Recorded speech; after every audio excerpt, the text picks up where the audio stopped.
Now let's start by all the leads, their placement on the body, and on the EKG.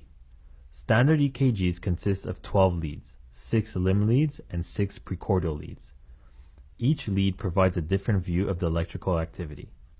Think about having 12 cameras situated around the heart, which are each zoomed in and focusing on a specific area. By putting all those images together, you can get a pretty good idea of what's going on as a whole.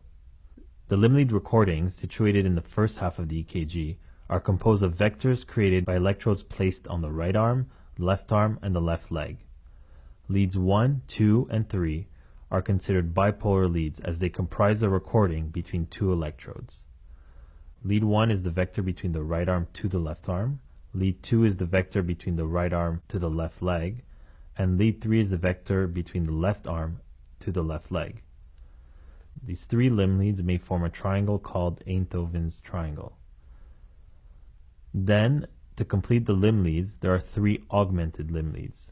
Lead AVR represents the vector pointing towards the right shoulder, leads AVL represents the vector pointing towards the left shoulder, and lead AVF represents the vector pointing towards the feet. These 6 limb leads can be rearranged into a diagram such as this one here. We'll go over this when we discuss the mean QRS axis. Now let's talk about the precordial leads. The 6 unipolar precordial leads, V1 to V6, are placed on the thorax like in this diagram here. More precisely, V1 is placed at the 4th intercostal space on the right parasternal border. V2 is adjacent to V1 but on the left parasternal border. V3 is placed between V2 and V4. V4 is placed at the 5th intercostal space on the mid-clavicular line. V5 is placed adjacent to V4 along the anterior axillary line, and V6 is placed more laterally along the mid-axillary line. And there you have it, 6 limb leads and 6 precordial leads, which together make up the 12 leads of a standard EKG.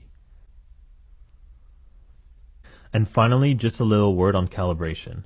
A standardization mark or calibration signal can be seen on every EKG. The EKG must be properly calibrated so that a 1 mV signal produces a 10 mm deflection.